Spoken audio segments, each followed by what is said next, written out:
Welcome to the Soulful Surgeon Podcast with Dr. Lisa Hunsicker, a sanctuary for healthcare workers. In this space, we honor your stories, your struggles, and your triumphs. Here, you are more than your role. You are seen, heard, and celebrated. Join me as we explore conversations that nourish the heart, elevate the mind, and remind us why we chose the path of healing. This is your time. This is your place. This is the Soulful Surgeon Podcast. Hi, everyone. Welcome to the Soulful Surgeon Podcast. I'm your host, Dr. Lisa Hunsicker. This is the place where healthcare workers come to be seen and heard, and this is where we get to be human beings and stop being human machines. Today, I want to talk to you about the 7 remedies of being. And this, as you may have seen on our first episode, this is really what helped me get out of a really, really dark place. And so I'd like to spend some time going over each of these so that we can really begin to focus on all of these facets of who we are as human beings.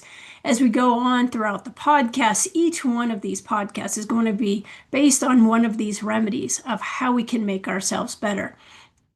Now, the overview of this is there are 7 types of being that we really want to focus on. The first is our physical being. The second is our mental being. The third is our spiritual being. The fourth is our sense being and our intuition. The next really relates to how those are really about who we are. And we want to take those 4 beings and then we want to also be able to have relationships with people. And this is going to affect our relational being and our community being. And these really affect who we are interacting with and how we're showing up for those people.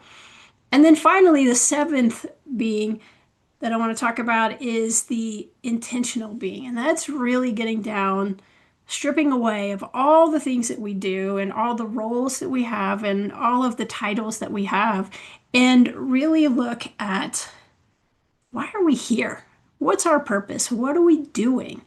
And I really feel like our programming that we've had through all of our medical training, whether you may be a physician, you may not be, and you may be any of the other specialties, nurses, nurse practitioners, PAs, any of the ancillary staff, of course. So everyone, we've all been trained to deal with very difficult situations. And really one of the things that I really feel strongly is that, training is our superpower. And really we have been trained to become dehumanized because we're doing really difficult things. And we're basically getting to the point where we're dehumanized so that we can make all things as routine as possible. We want to disconnect from all people, all pains, all difficulties, and we just really become stuck on autopilot. And even to the extent in many cases, and I know this is the case for me as a surgeon, that all of our primal needs are erased as well. We don't eat, we don't drink, we don't go to the bathroom. And certainly I know for myself, I have several, cases a week that maybe these might be 5 to 8 hour surgeries. And so we don't come and go. And you have to be mindful. You have to eat before you go because you can't stop and eat during your case. You can't run to the bathroom. You can't be sick. And you just have to keep pushing through. So really all of this training has culminated in an exam at the end of your training to just stop all the things of being a human being so that we can show up for everyone in the most dire of situations. And the conflict that happens is that, the public demands for us to show up for their suffering in some fashion. And it might be something simple as I'm really stressed, doctor, or, I'm dealing with, the loss of a child. I'm dealing with, I'm having chest pain, and is it anxiety? Am I having a heart attack? Am I having a stroke? It could be patients showing up who aren't even conscious, who have been injured. Maybe they've been in a car accident. Maybe they've been shot. they're in critical situations, and so they're not even participating in their care. And the things that we have to show up for are very dire, but in many cases, very graphic, very hostile. We wouldn't do this out in public.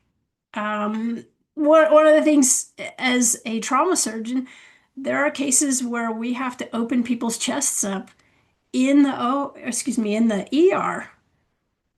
So you're in the ER and we're opening a chest up and we have our hands on someone's heart. And that's not an everyday occurrence for most people. And you have to learn how to do that and separate from your own being, really. And so the thing is that we learn very early that we get a shield.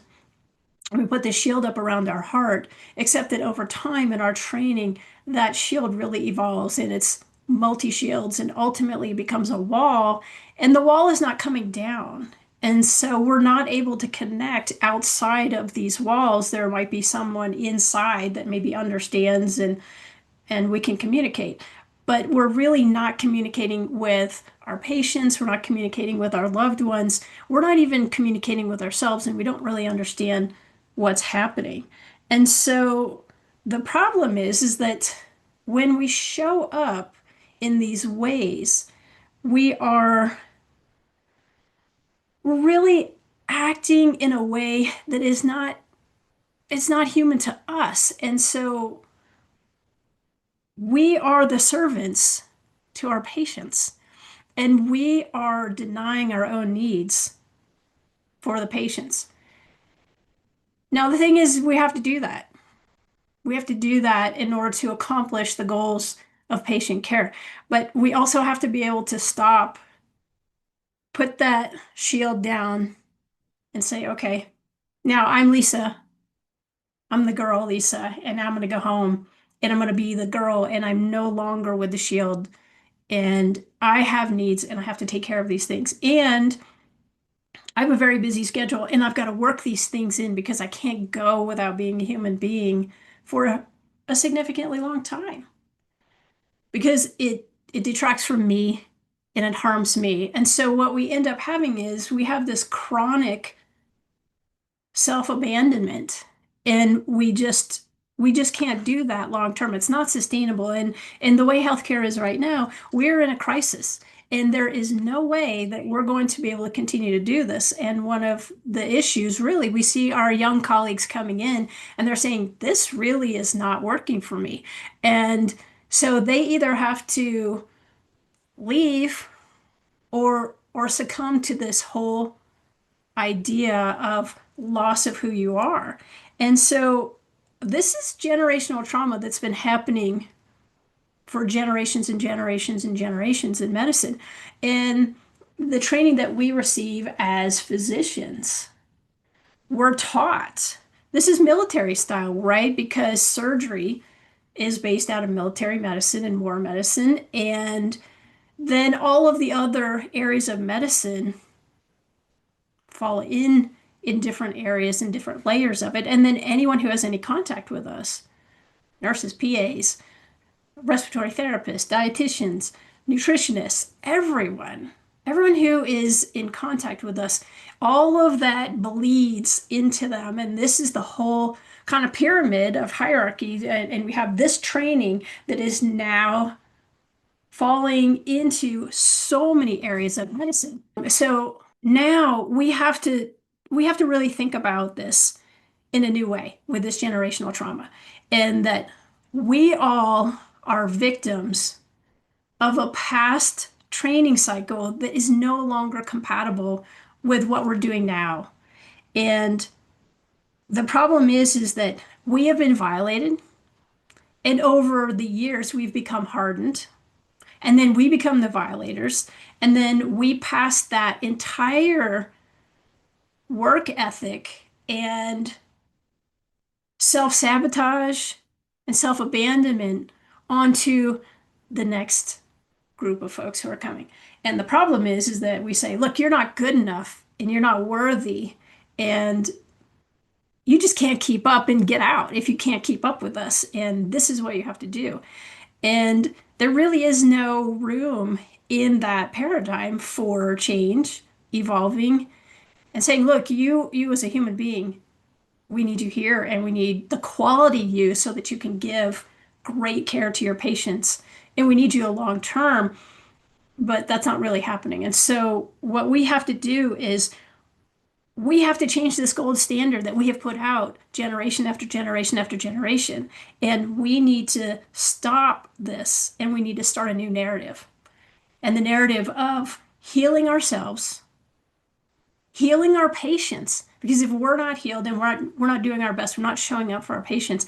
But we also have to teach that to the next generation. And we have to hold ourselves to a very different standard to what we've been trained, which is going to feel awkward. And it's going to feel like we're not showing up and that we're abandoning patients. We are not abandoning patients. When we're on the airplane, what's the first thing they tell us? If there's loss of cabin pressure, please put on the mask. Put your mask on first before you help others. And the problem is that we're running around with loss of cabin pressure everywhere. And we're making sure everyone's got the mask on and we're holding our breath the whole time. And it's not sustainable and we're not doing it. We're not doing it well. So this whole idea of the 7 remedies of being, I want to really break this down because we have to unwind and talk about our training and say, okay, what is it? Who are we? And how are we going to make a difference each time? And each one of the specialties in medicine is really going to have different stresses.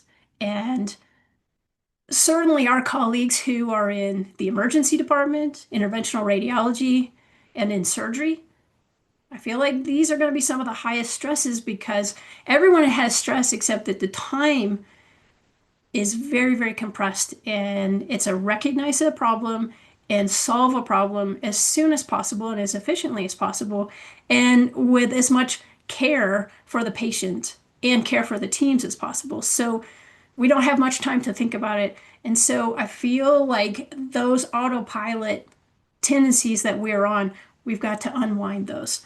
And all of our colleagues who are in all the specialties, pathologists, radiology, OB-GYN, family medicine and internal medicine, all of the specialties. Everyone has all of this going on. The other thing is we have all of our clinics. And if you're not in the OR and you're not on the wards in the hospital, you're in the clinic. And those clinics are going quickly and the patients are still coming in very, very sick that they need to get to the hospital. And we also have to be able to do that. So we have to be able to show up. But we have to look at this and say, okay, how is this affecting me? And we have to begin to design these clinics, and we cannot be run by insurance companies dictating you're only going to get paid $2 to see this patient, so you get 2 minutes with them. We have to come up with something different, and we have to design this whole landscape, and this is our choice to do this. And so this is how we're going to do it. So the first one is the physical being. And this is simple, right? Take care of yourself the way you take care of your own patients. And this is something that has been incredibly difficult, I think, for many of us, because we just go and we just go and we just go. And we have terrible schedules. We're in very early. We're out very late, unless you're on the night shift. And then you're even super late. And then you get out in the morning. And so people who are working all night are dealing with lack of sleep and a normal circadian rhythm. We're dealing with all of this sleep deprivation. We're dealing with all the things as we age, lack of sleep, menopause, hormones changing, fatigue, the effects of our diet, the effects of alcohol. And I think this is something that we really, really self-soothe in medicine quite a bit. And we really need to pay attention to this because, one, it doesn't work in the way that we're using it. And two, it really affects our sleep. And so long term, it's not going to be a good solution for us. It's one thing to have a glass of wine with dinner, but where we're consuming higher amounts of that and later in the evening, we are really impairing our sleep cycle, and that's a problem. Now, the 24-hour shifts. This is something that's very common in surgery and especially in trauma. Most of the specialties have really been mindful and have pulled back. And now we have hospitalists, and the hospitalists are shifting on and off. We still have to deal with the sleep issues of being up in a non-natural circadian rhythm, but at least that schedule is being applied to really all of our colleagues in that time frame. So they have that and they can go home, they can still get sleep. The problem is that when you're on a 24-hour shift and you are expected to be awake for 24 hours and there's no built-in protected time. And the thing I hear over and over again, because remember, I'm married to a trauma surgeon. I've done a trauma residency, or excuse me, I have done a surgery residency. And so the thing is, being up all night, you're not necessarily sleeping. Yes, occasionally you can get a nap here and there, but it's not good quality sleep because you're always, that tone of the pager will take you from relaxation and calm into running 100 miles an hour. And so the problem is that if you are on a trauma surgery call, you can be up operating all night, all night. And then you have the day after and you're trashed. And the problem is that as we age, this gets worse and worse and worse, and it's cumulative to our body, and we're not paying attention to that. Also, we have to go out and we have to go do all of our imaging. Women, we have to do our breast imaging. We need to have our hormones checked, men and women. These things are changing all the time, and we're seeing hormone effects changing and affecting people younger and younger. You have to go and you have to take time. You've got to take a day and go get all of these things checked. Men, you've got to check your PSAs. You have to keep up with the urologist if you're having urology symptoms. And the thing that we all are doing is we're putting band-aids on symptoms that we're not really addressing. I had a call from one of my anesthesiologists who called me and said, hey, I'm making the call that I never expected to make. And this really is, it's really hard. Lisa, I have breast cancer. So we had this conversation. And by the end of the conversation, when I asked her, when was your last mammogram? She basically told me, well, it was 8 years ago. And that's a problem. And I said, look, you're doing these cases with me all the time. You see what we're doing. Why aren't you doing that? And what she told me was, I'm just so busy. I just didn't have any time. So we have to make time for all of these things. Now, the next thing is our mental being. And I think this is critical because there is so much going on in medicine and we are dealing with so much fear, and no one really has addressed this. We're dealing with fear of doing the wrong thing for patients. We're dealing with fear of making a mistake, fear of harming people. But in addition to that, we're dealing with fear of being sued because everything we touch in medicine is glued to some sort of malpractice. And so we're always doing this. We practice medicine. We know what CYA is. We know what CYA medicine is and what CYA documentation is. You're writing a letter to your future self with the intention that you might be sitting on a courtroom and you're trying to remember something that happened years ago. And so there's always these fears. And the thing is that when we're doing our best, things happen to patients and there's nothing that we can do about it. And bad outcomes happen despite all your best efforts.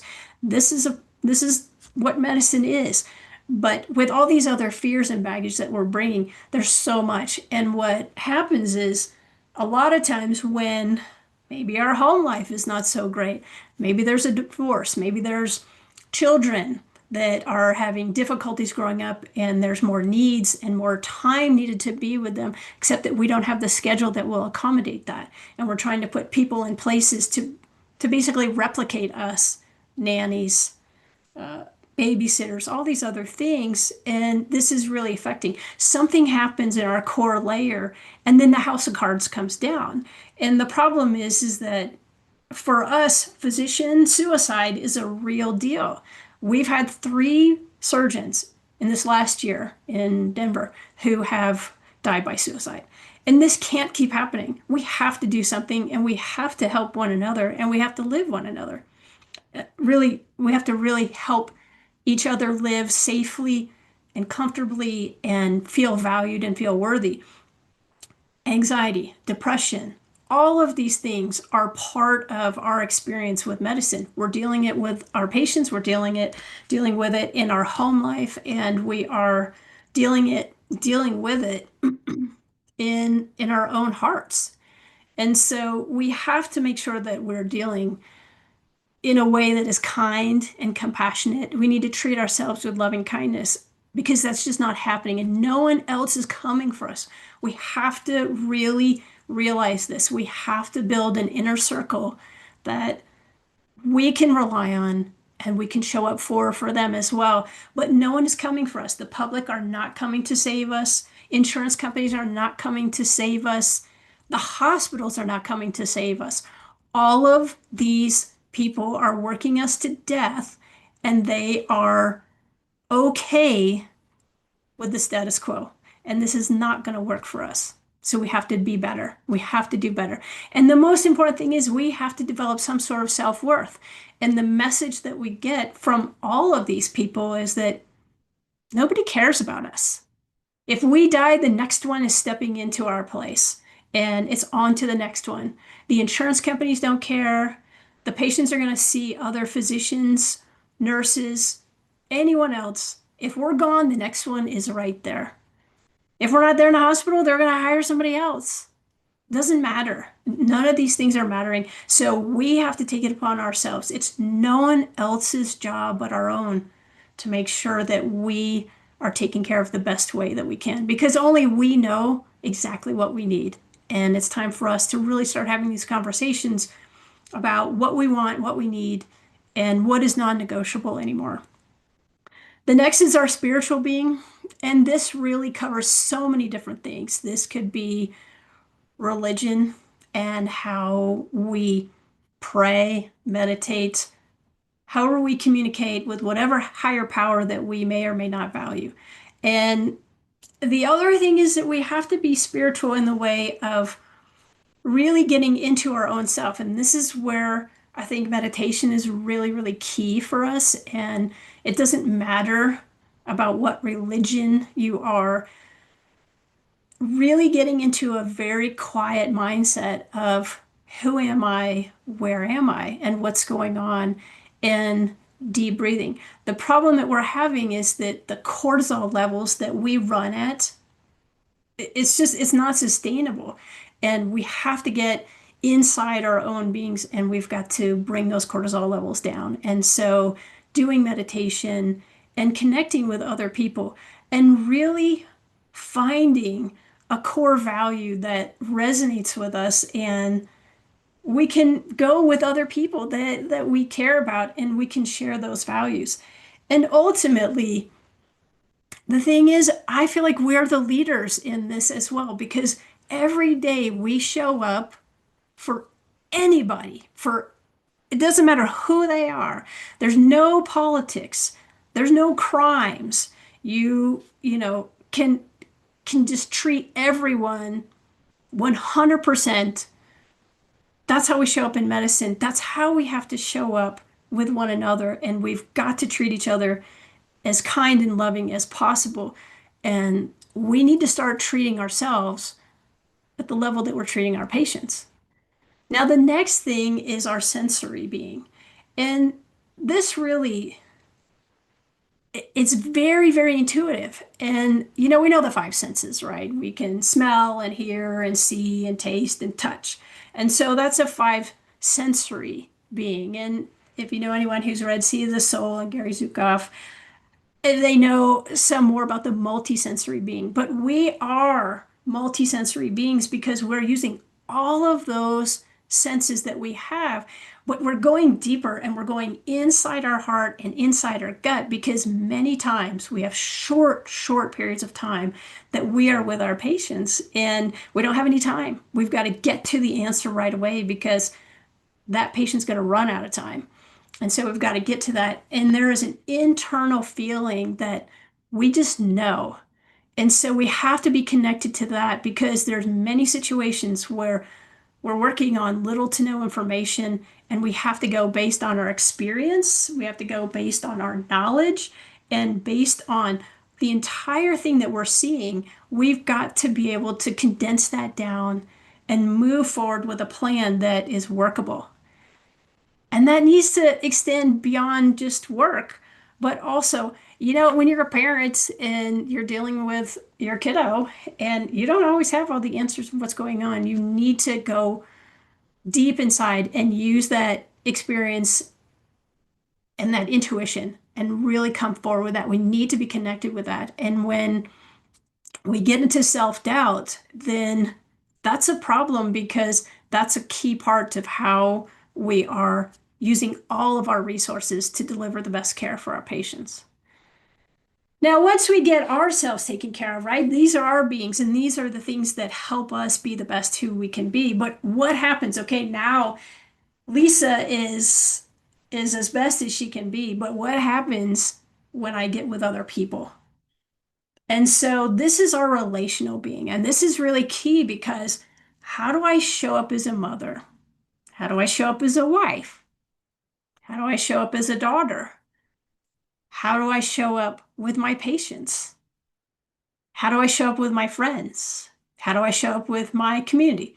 I love race car driving. And so, how do I show up with all of my friends in the racing community? I'm a diver. So, how do I show up in my diving community?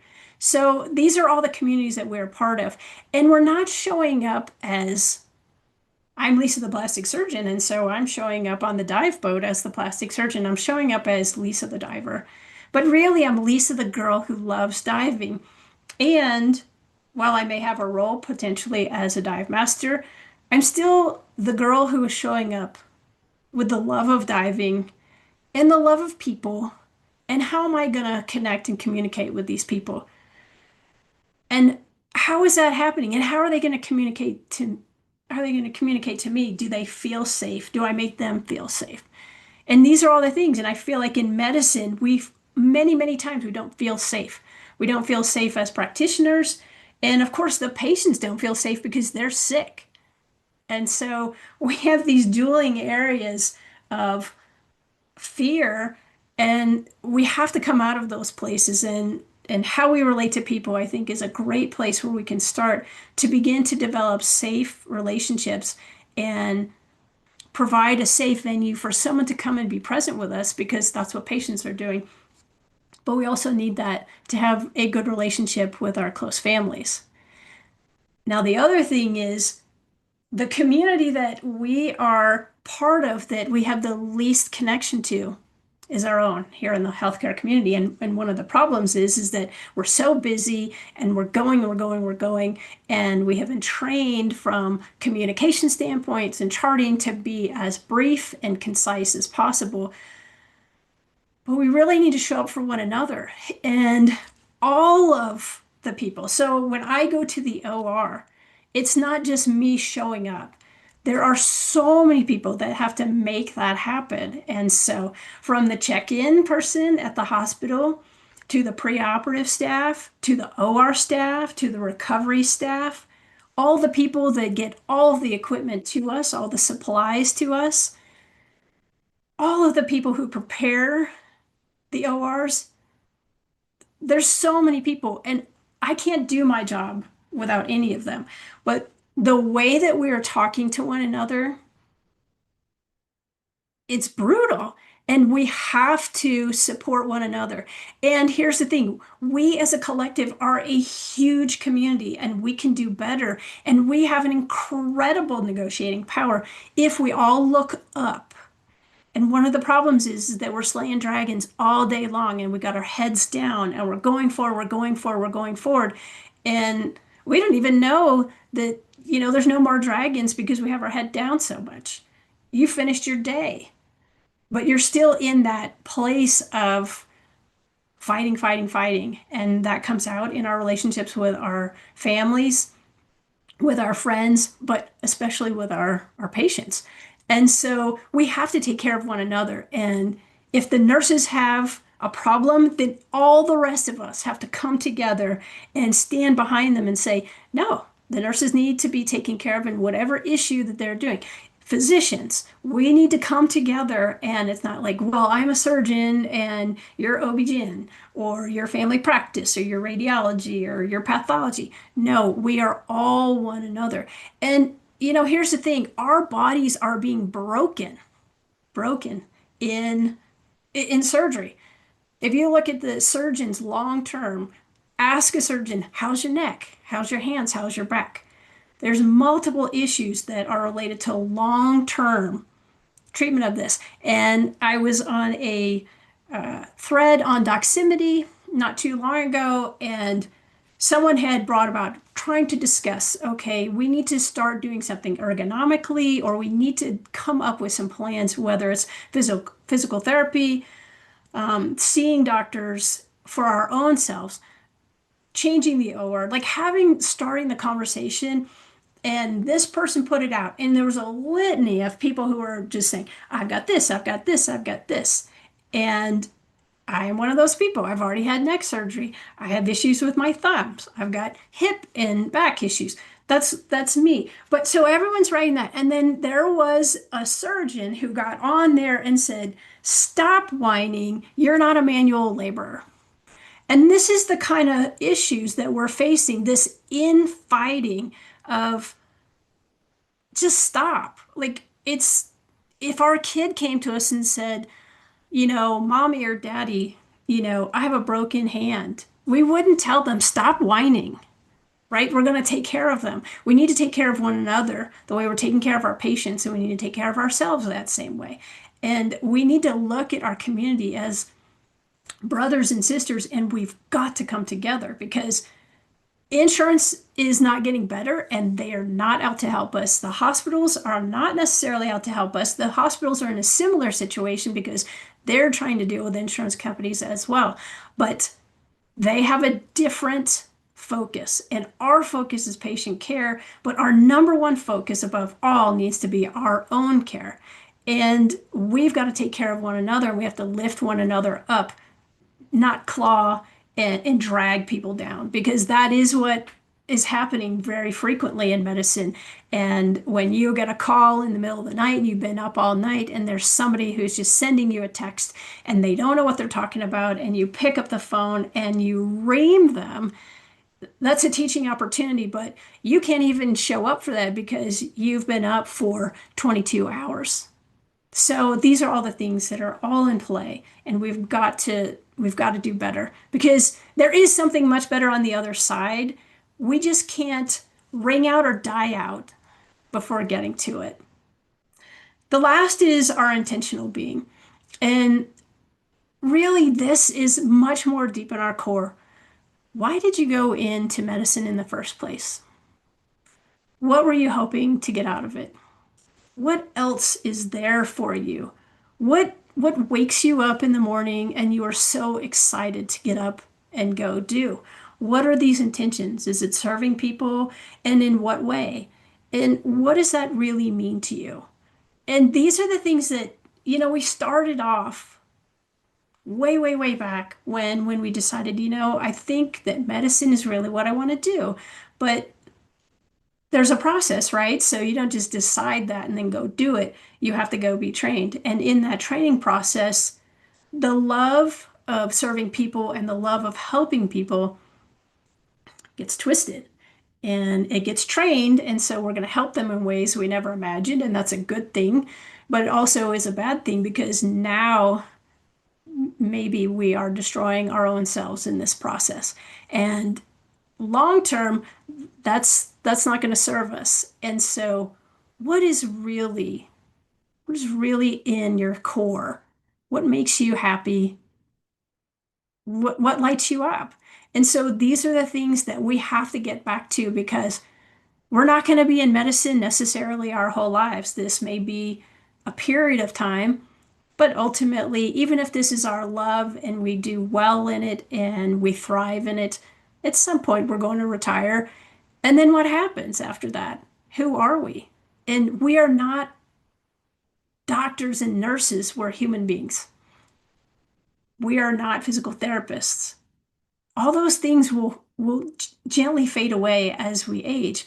And we have to think about, where we're going? And is the path that we're on leading us to the path that we're trying to get to?